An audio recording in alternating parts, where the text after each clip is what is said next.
Kung taga-events industry ka, sigurado ako, isa to sa mga tanong na laging nasa isip mo. Bakit nga ba talaga tila pabagsak ng pabagsak ang presyo ng lights and sounds? Alamin natin yan ngayon.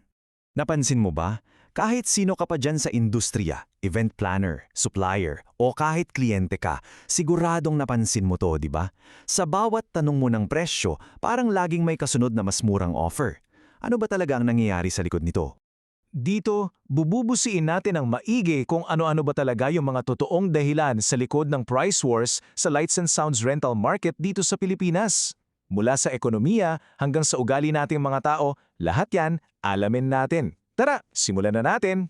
Okay, so unahin nating buksan yung unang chapter ng misteryong ito, ang tila walang katapusang pagbagsak ng presyo ng renta. Pero teka muna, linawin lang natin ha, hindi ito kasalanan ng isang tao o bagay lang. Ito ay isang komplikadong problema. Pinagsama-samang epekto to ng market, ng mga nakasanayan sa industriya, at oo, pati ng ugali nating lahat. So saan nga ba tayo magsisimula? Sige, umpisahan natin sa pinaka-obvious na clue. Grabe, ang biglaang pagdami ng mga player o supplier sa market. Sa economics, may term para dyan, oversupply. At simple lang naman yan, di ba? Kapag mas marami yung nagbebenta kaysa sa bumibili, o sa kaso natin, mas maraming supplier kaysa sa events, anong mangyayari? Siyempre, agawan sa kliyente. At ano ang pinakamadaling alas para manalo? Babaan mo presyo mo. Sino-sino ba tong mga bagong pasok na to? Tulad ng nakikita nyo, halo-halo talaga. May mga hobbies na, pwede pala tong pagkakitaan. May mga banda at DJ, pati simbahan, na pinaparenta na rin yung sarili nilang gamit. At syempre, yung mga bago talaga, na kahit maliit lang yung setup, sige, sali na rin sa laro. Ayon tulay, siksikan na lahat sa isang markado. Pero teka, bakit nga ba sila biglang nagsulputan na parang kabuti? Isa sa pinakamalaking sagot, yung presyo mismo ng equipment. Kasi isipin nyo, noon para kang bibili ng kotse sa sobrang mahal ng pro-level gear. Pero ngayon, naku ang dami ng affordable options. Anong resulta? Mas madali na, mas mura nang pumasok sa negosyong to. At anong mga gamit yung mga to? Ayan, yung mga China OEM brands na nagkalat, yung mga powered speakers na saksak mo lang, tutunog na. Yung LED par lights na sobrang mura na ngayon, pati na yung mga digital mixer na dati. Para lang sa mga big-time company. At para mas lalong lumaki yung sunog, dumagdag pa tong mga easy financing at installment plans. So kahit wala kang isang bagsakang malaking pera, pwede ka nang bumili ng gamit, pwede ka nang makipagsabayan. Ang dali-dali na, di ba? Okay, so klaro na. Ang dali nang pumasok sa market ngayon. Pero hindi lang yan ang buong kwento. Ang susunod na tanong, paano naman yung presyo pinipiga mula sa loob mismo ng industriya? Kasi meron yan. Ito, isang classic example, lalo na sa weddings. Yung coordinator markup. Ganito yan. Yung supplier, magbibigay ng presyo, let's say 8,000 pesos. Tapos papasok si coordinator, papatungan niya yan para sa commission niya. So ang sisingilin sa client, boom, 12,000 na. Anong epekto niyan sa supplier? Para siya yung piliin ni coordinator, mapipilitan siyang ibaba pa yung original price niya para lang magkasya, yung patong. Gets? At hindi pa dyan natatapos, meron pa. Ito yung tinatawag na package culture. Yung uso na, di ba? Yung lahat ng kailangan mo isasama sa isang package deal. Catering, photo, video, lights and sounds. Ganda pakinggan para sa client. Pero sa totoo lang, ang nangyayari yung budget para sa bawat supplier para kang nagpipiga ng basahan. Kaya no choice sila. Kailangan nilang ibagsak presyo para lang makasama sa package.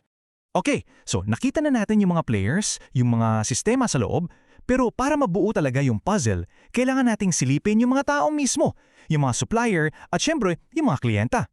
Kasi pag tiningnan mo yung mga supplier, may dalawang klase yan. Una, yung full-time professional. Ito yung kabuhayan niya. Dito nang gagaling yung pambayad niya ng kuryente, tubig, pagkain, so kailangan niyang maningil ng tama at sustainable para mabuhay at para mapaganda pa yung gamit niya. Tapos andyan yung pangalawa, si part-timer o si side hustle lang. May main job yan at itong pagrerenta, extra income lang. Sila yung okay lang kahit mababa, extra lang naman yan. At sila madalas ang humihila sa presyo ng burong market pababa. Ngayon, punta naman tayo sa kabilang side, sa kliyente. Ano pa madalas ang nasa isip nila? Eto, pamilyar to sigurado. Pareho lang naman yan basta may speaker at may ilaw, okay na yan. Ang focus madalas presyo, presyo, presyo, hindi yung kalidad.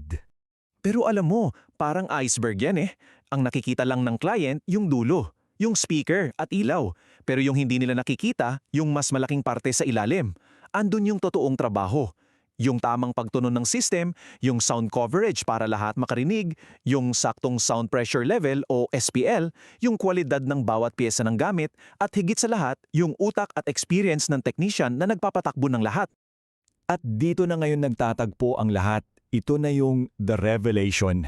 Ang nangyayari ay isang perfect storm. Isipin mo, dumadami ang supplier, bumabagsak ang presyo ng gamit, may pressure mula sa loob ng industriya, tapos yung mga kliyente sa presyo lang nakatingin. Lahat yan nagsama-sama para gumawa ng isang race to the bottom. Pababaan na lang ng pababaan ng presyo ang labanan. Ngayon, mas malinaw na sa atin yung problema, di ba? Ang tanong ngayon, may solusyon pa ba? Ano yung pwedeng gawin? Yung reseta para sa mga gustong magtagal talaga sa industriyang to? Let's be real, laging may mag-o-offer ng mas mura. Hindi na yan mawawala sa market. Pero ito yung pinaka-importante. Hindi yung pagiging pinakamura ang magpapatagal sa negosyo mo. For sure, hindi lan. So paano ka lalaban sa race to the bottom na yan? Anong alas mo? Base sa lahat ng napag-usapan natin, ito yung 4 na haligi ng isang negosyong matibay. Una, kalidad ng serbisyo at gamit. Non-negotiable yan. Pangalawa, isang malinis at matibay na reputasyon. Pangatlo, yung galing mo talaga, yung technical skill mo. At pang-apat, isang network ng mga coordinator at kliyente na nagtitiwala sa'yo. Kaya sa pagtatapos ng usapan nating ito, gusto kong iwan sa inyo tong isang tanong. Siguro panahon na para baguhin yung tanong natin. Imbes na sino ang pinakamura, bakit hindi natin itanong, sino ba talaga ang nagbibigay ng tunay na halaga, ng tunay na value para sa perang pinaghirapan mo? Yon, pag-isipan nating mabuti.